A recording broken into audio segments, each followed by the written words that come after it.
Masihkah kalian ingat dengan liburan kalian yang paling berkesan? Kalau itu gunung, lihatlah seberapa besar dan juga seberapa tinggi gunung tersebut hingga mencapai ke awan. Kalau itu pantai, lihatlah deburan ombak dan juga seberapa lembut pasir yang waktu itu kalian rasakan. Namun, dari awal, kenapa gunung itu bisa begitu besar dan juga begitu tinggi? Dan kenapa pantai bisa terpisah dengan lautan sehingga kita bisa begitu jauh dengan pulau di seberang. Nah, dari pikiran-pikiran itu, kita akan dibawa untuk bertanya tentang bumi yang kita pijak ini. Dan dari sana, kita akan masuk ke ilmu yang akan mengungkap itu semua, yaitu geografi.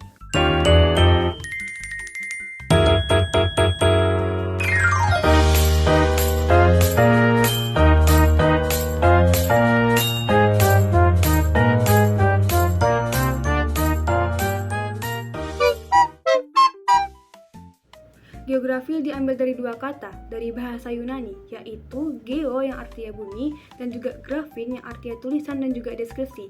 Nah, dari sana kita bisa simpulkan bahwa geografi yaitu ilmu pengetahuan yang mempelajari tentang bumi.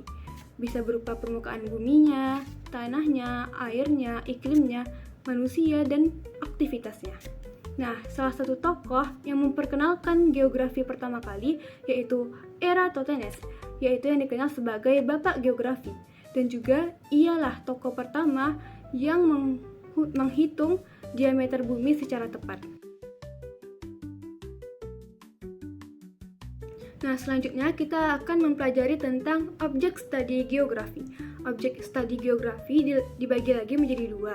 Yang pertama, objek material. Objek material ini yaitu semua fenomena yang ada pada bumi. Misalnya kayak atmosfer, yaitu lapisan udara, yaitu lingkupnya adalah iklim dan juga cuaca. Contohnya hujan, awan, suhu, dan juga kelembapan. Yang kedua, yaitu litosfer, yaitu lapisan bebatuan, misalnya kayak pegunungan, daratan rendah, dan juga daratan tinggi. Yang ketiga, yaitu hidrosfer, yaitu lapisan air. Contohnya kayak sungai, danau, dan juga lautan. Yang keempat yaitu biosfer, yaitu lapisan flora dan fauna.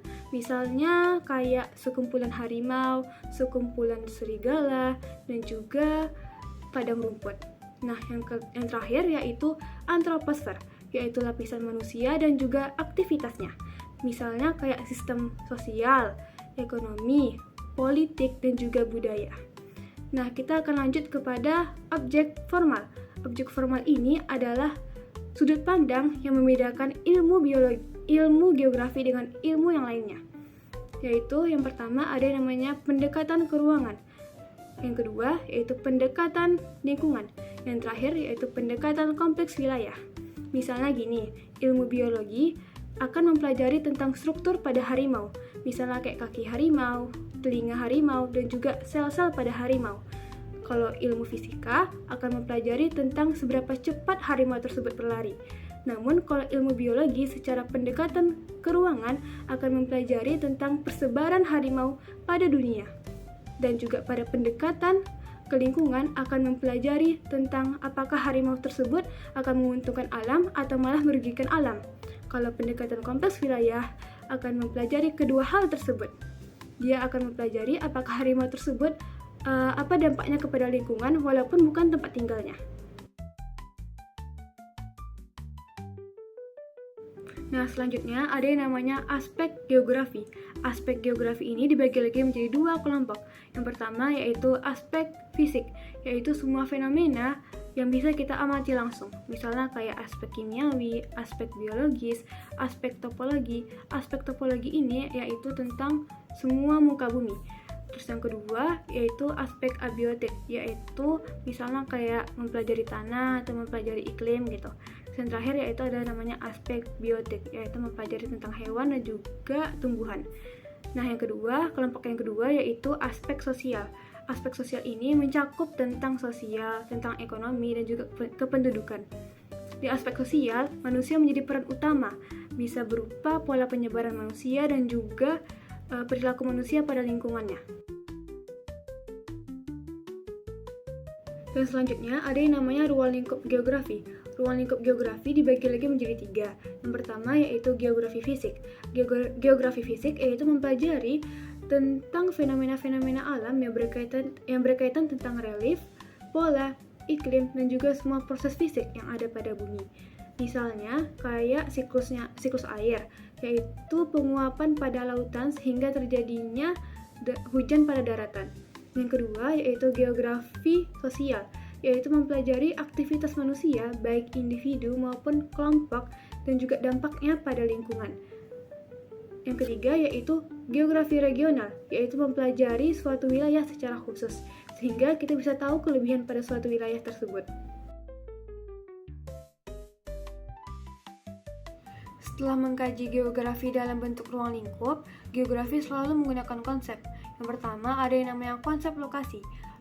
Konsep lokasi terbagi menjadi 2. Yang pertama ada yang namanya absolut, yang kedua ada yang namanya relatif. Absolut itu adalah lokasi yang tetap terhadap astronomis. Yang kedua yaitu relatif, yaitu misalnya kayak di antara 2 samudra atau di antara 2 benua. Yang kedua itu ada yang namanya konsep jarak. Konsep jarak ini terbagi menjadi 2. Yang pertama konsep jarak absolut.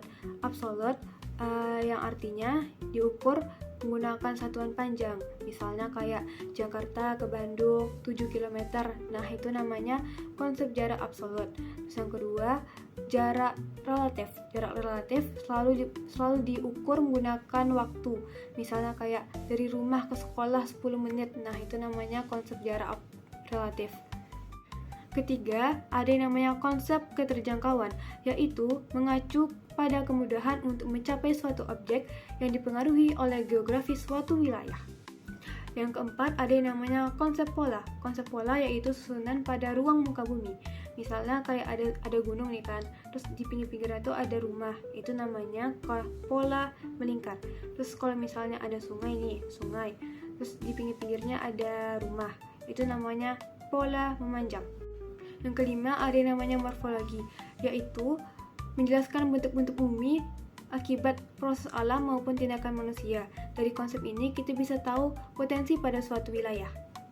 Yang keenam ada yang namanya aglomerasi, yaitu mengacu pada pengelompokan fenomena ataupun objek pada suatu wilayah. Misalnya di Kepulauan Riau itu banyak sebuah industri minyak gitu. Yang ketujuh ada yang namanya konsep interaksi dan juga interdependensi, yaitu hubungan timbal balik antar wilayah. Misalnya kayak ini kan Riau ini mereka tuh memproduksi minyak. Terus yang kedua sumbernya mereka banyak panen padi atau sayur-sayuran. Jadi Riau ini mengirimkan minyak ke Sumbar mengirimkan hasil panen mereka ke Riau. Itu yang namanya saling bergantung antar wilayah. Yang kesembilan ada yang namanya konsep nilai kegunaan, yaitu kelebihan pada suatu wilayah. Ke-10 ada yang namanya keterkaitan antar ruang, yaitu hubungan antar wilayah. Misalnya nih, di Riau lagi ada asap kebakaran hutan. Asapnya ini bisa sampai ke Jambi, sampai ke Sumbar, sampai ke Medan, karena ada hubungan antara wilayah tersebut. Yang ke-11 ada yang namanya konsep diferensiasi area, yaitu konsep ini mengacu pada karakteristik ataupun keunikan pada suatu wilayah. Misalnya kayak di pesisir pantai, orang-orang umumnya berprofesi sebagai nelayan. Selanjutnya ada yang namanya prinsip geografi. Yang pertama, prinsipnya yaitu persebaran atau distribusi. Persebaran ini adalah persebaran fenomena yang ada di dunia. Misalnya kayak persebaran kebudayaan, persebaran flora dan fauna. Yang kedua yaitu prinsip interrelasi, yaitu hubungan timbal balik, misalnya kayak alam dengan manusia, alam dengan alam, manusia dengan manusia. Yang ketiga yaitu prinsip deskripsi, yaitu penjelasan lebih lanjut maupun mendetail tentang gejala-gejala geosfer, bisa menggunakan peta, diagram, kalimat, dan grafik. Yang keempat yaitu adalah prinsip korologi. Prinsip ini yaitu gabungan antara 3 prinsip tadi. Yang pertama, prinsip persebaran, prinsip interrelasi, dan juga prinsip deskripsi. Tujuan dari prinsip ini yaitu untuk menelaah fakta dan juga gejala pada suatu permasalahan. Itu saja dari saya. Assalamualaikum warahmatullahi wabarakatuh.